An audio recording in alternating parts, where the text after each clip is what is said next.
Just to clarify, I play a generically specialized Mikanko deck on a casual basis of 4 duels about every 3 days.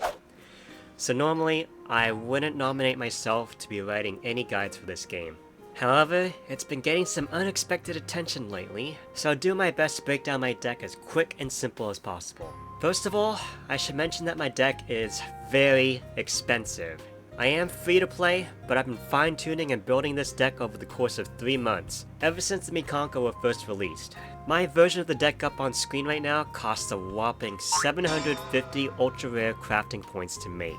If that's a little bit too much for you to afford, you can make a more budget-friendly version of the deck that might look like something like this, at about half the cost.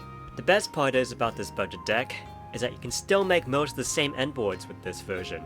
It's just a lot harder to make the best endboards with it.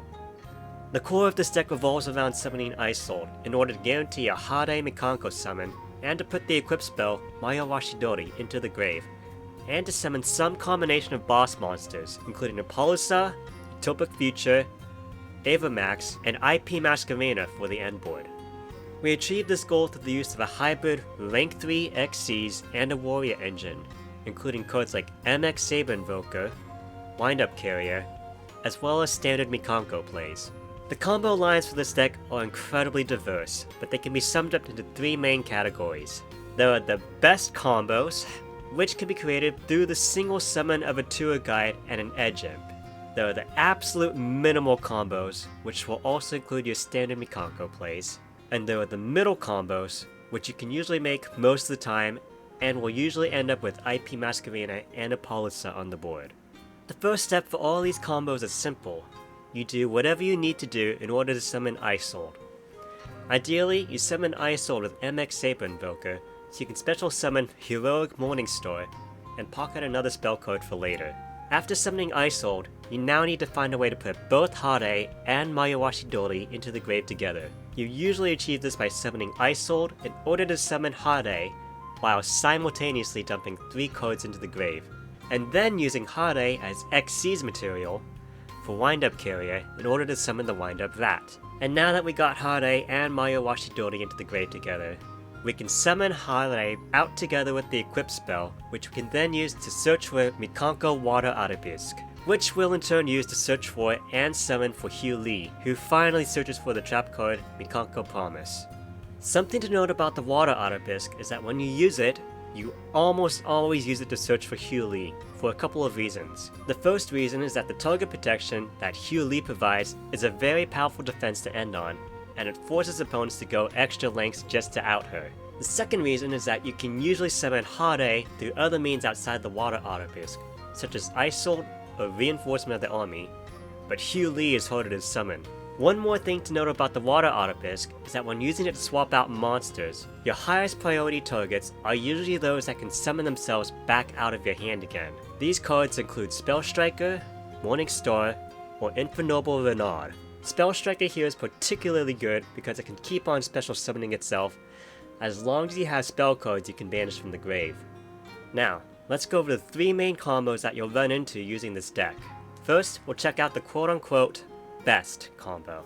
If you have the tour guide in your hand, this one card is all you'll need to set off the chain reaction that will eventually summon this. First, we summon the tour guide, who then in turn summons the edge imp. We XCs these 2 into MX Saber Invoker, which then special summons Morningstar, and we snag an extra spell card in the process. We then use these 2 to summon Isolde, which then dumps Maya Washidori into the grave and summons Hade in the process. And from the grave, we resummon the edge imp, which we then use to summon the Wind-Up Carrier and dump Hade into the grave, just so that we can resummon her back with Maya Washidori and search out for the Water Arabesque.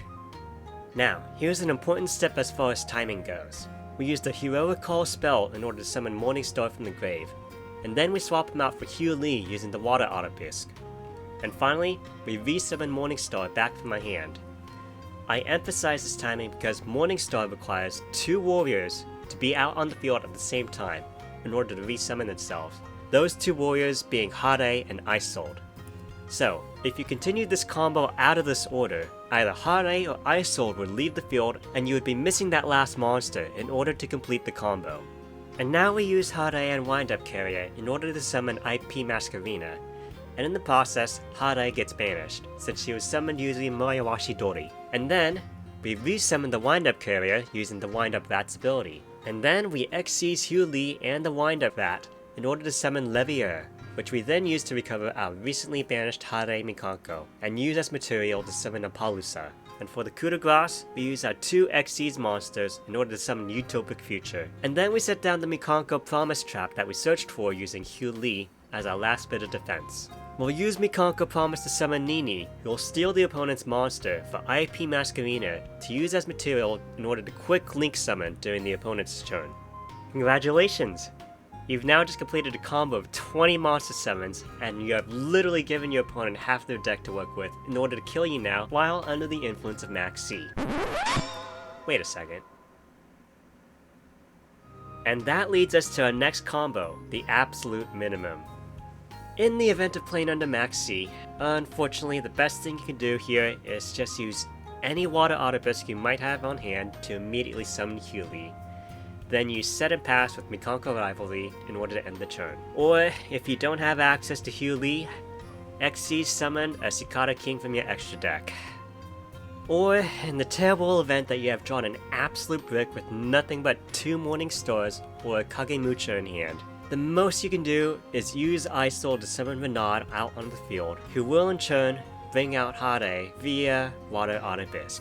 We'll use these 2 to summon IP Masquerena, and then from there, we'll either summon Avramax, or we'll end the turn as potential quick summon in order to bring out the Underworld Goddess, or maybe just Avramax after all.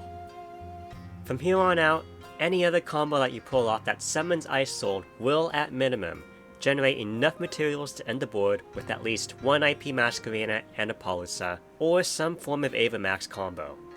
All the variations and permutations that occur from here on out are, quite honestly, way too numerous for me to list all of them in this video.